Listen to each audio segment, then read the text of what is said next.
I'm going to quote a few things you've said. Good travel is defined by human connection more than place. You may discover respect for a community or a one-to-one connection, or both. Either way, people make a destination. That's right.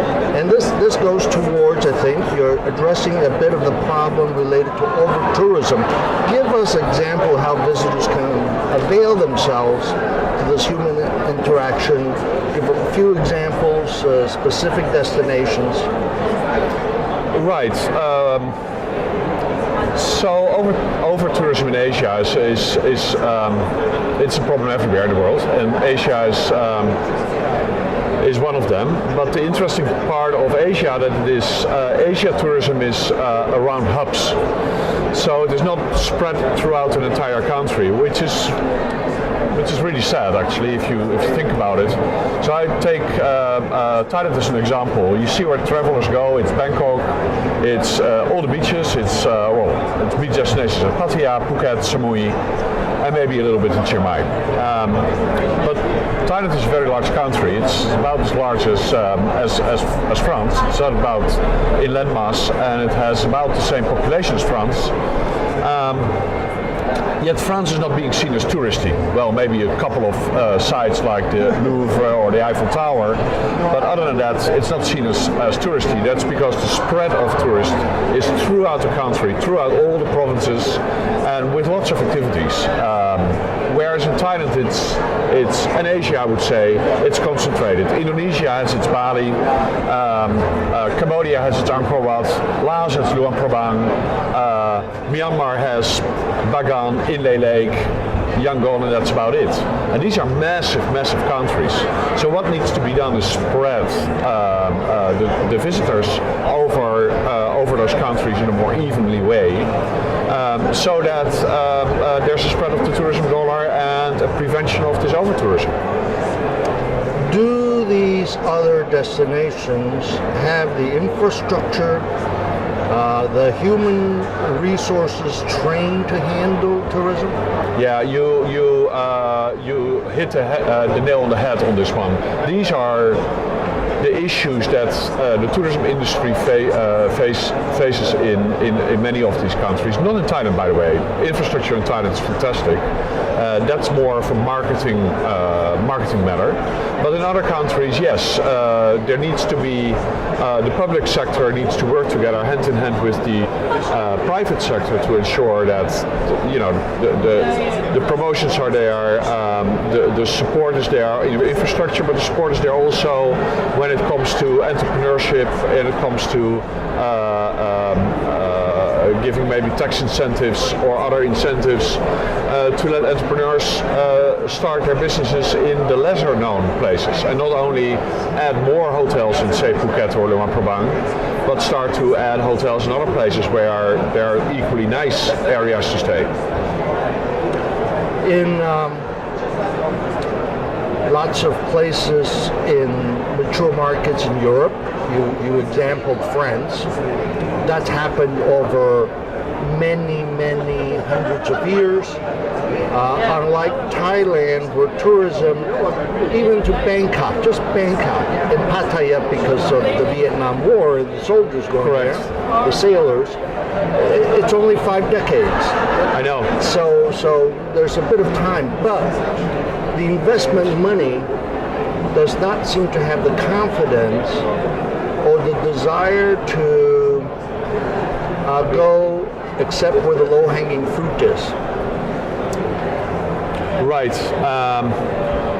You're right. I mean, I think there's a couple of things that come into play. I've been in Thailand for 30 plus years. When I arrived in Thailand in 1987, Thailand got 2.8 million visitors, something like that.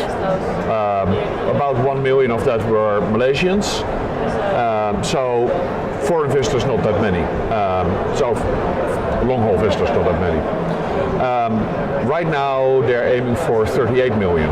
So it's a meteoric rise of numbers. You're correct that in Europe, tourism has been on maybe a century old, maybe a century and a half old. phenomenon. So yes, but what is interesting is if you are a new destination, you would learn from that, right? You would look like, where's our example, and let's roll it out the same way, rather than let's do the exact same mistakes before we get to where we are now. So investment follows the normal pattern. I mean, innovation in general is rare. So investment follows where there's already money.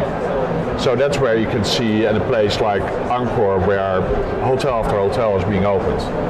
So that's why I mentioned like the government and non-government organizations like World Bank and things like that should be thinking about how do we attract business in the areas where innovation is needed. How do we do that? And that's where maybe tax incentives or whatever might help for You're seeing me smile. Yeah. Because I've tracked what the NGOs, the World Banks, Asia Development Bank, etc. have done specifically in Southeast Asia. Right. And I kind of like to joke, unfairly, about how there's a dozen NGOs trying to save the few white dolphins or whatever it is in the Upper Mekong River. Right? I mean, that's their big mission. Yeah. Or there's half a dozen dolphins. Right. And the capacity building they're supposed to do, and the funds they have, 80% goes towards overhead, so not much hits the ground. Right. And watch this for 3 decades, and the amount of capacity they've built is minimal. Yeah, that's absolutely true. So capacity, it's not only investment, but it's indeed capacity building needs to come with that. So it's basically rolled over to the private sector right now. And I would say as an example of that would be our lodge in Cambodia, just across the border from Thailand, where there is basically no infrastructure. We help to protect what is actually a national park. But it's basically a privately funded exercise to do nature conservation through tourism. And what did you do? We built a lodge, 9 tents. So it's not very big, but our proceeds go to our partner in that, Wildlife Alliance. Our other partner is the Niemeijer Group. So we are a 3-party venture. The Niemeijer Hotel Group. Niemeijer Hotel Group. Yes. We build it, operate it as of YAANA Ventures. And we help to preserve 18,000 hectares, so it's 180 square kilometers of lowland rainforest, which is very rare in Asia. So this is completely done, including the capacity building of the rangers being done by Wildlife Alliance. They patrol, they do the capacity building for the rangers. We do the capacity building for the staff that are all locally sourced from the local village. So hospitality training and all of that, language training, and it's completely privately funded. What kind of guests are you getting, and what do they do? Well, worldwide actually. They stay for 2 or 3 nights, and they go on a patrol actually with the rangers. So it's very interesting. We have had last month or 2 months ago, we had actually clients to, together with the rangers, removed 500 meter of pangolin traps, which large nets in which the pangolins, the world's most traded, illegally traded wildlife, and they managed to catch that. Take away the traps. 500 meters of traps, and that is on our property. So it's completely so it is tourism for good to that level. So, and it's fine, and we are super proud of it to do this.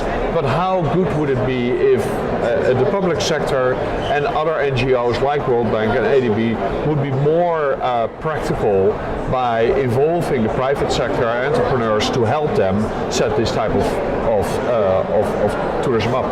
Unfortunately, they don't. The communication channels and the desire for communications between NGOs, the development banks, the private sector, and the communities. There's not the desire there. They see them as competitors rather than co-cooperators. Right. And it's remained that way. Right. But the model you mentioned have. How scalable is that? Or have you done that elsewhere, but in a slightly different form? Yeah, we're doing it in a slightly different form in the south of Thailand, at Khao Sok. But we are not. That is more of an awareness raising through travelers, but also through the local population, to understand the dangers of monoculture, in particular oil palms. Our lodge there is an oil palm plantation, or an old oil palm plantation, and what we are doing is actually we take away all the oil plants and reforest with indigenous species of trees, to highlight the issue of cutting down rainforest and replanting it with monoculture like oil palms or other monoculture trees, which is very dangerous for wildlife and for nature in general, for the biodiversity. In that particular project, how far along is it? I gather YAANA Ventures is funding part of it. Yeah. Who else is behind it? Where's the human resource? What's involved? So that's further along. Cardamom Tented Camp, which I just mentioned, is 1 year old. Cardamom and Anurak Lodge, which is the lodge in southern Thailand. Anurak, by the way, means conservation in Thai. Is now in its 5th year. It's very successful.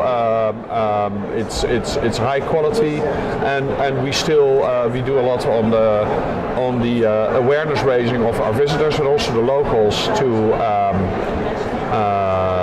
about this monoculture. Quite successful. It's our operation, by the way. And the guests are of all ages, or yeah. We do a lot for families. In particular, there it's very interesting for families. What do they do? Hiking, kayaking. We have close by. There's one elephant living. It's a retired elephant. It's being taken out of the elephant riding trade. People can feed him and learn more about elephants. So if that, and nearby there's a lake, very beautiful lake, and we do trips on the lake as well. Plenty to do. Cooking demonstrations, jungle cooking demonstrations. So it's a lot of activities to do. Let's take, you pick your country as an example of where you being able to develop a secondary, tertiary destination that's not often traveled, but had enough of the pieces where you don't have to go build the villas and such, but managed to, whether it be homestays or whatever. Right. Well, we're very proud of our overland trip between Thailand and actually Sukhothai in central Thailand and Yangon, the capital of Myanmar.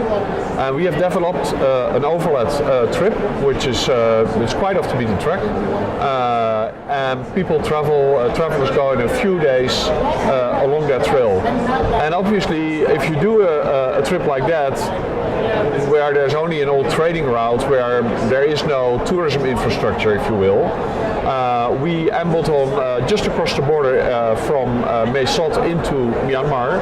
We ambled on quite an entrepreneurial Myanmar lady who ran a restaurant there, and we said, hey, how about we give you some kayaks, or you can borrow some kayaks from us, and you, together with your sons and other people from the community, are leading kayak trips on the river here as a business. So we set up our kind of like a micro loan business, and very successful. So people actually stop, and there's an instant attraction where people can kayak. The local people there earn money of this kayaking trip, and it was so successful for this lady that she bought her own kayaks. she gave ours back and said, thank you very much for setting up our business, and it's easy business. So now we take these kayaks and we're doing the same on Inlay Lake, where we set up a local restaurant and kayaking with other locals. So it's really about empowering locals to add value to in offering experiences. Any other examples? Indonesia, Malaysia, Vietnam. Yeah, another one that we do, which is very successful, are picnic lunches.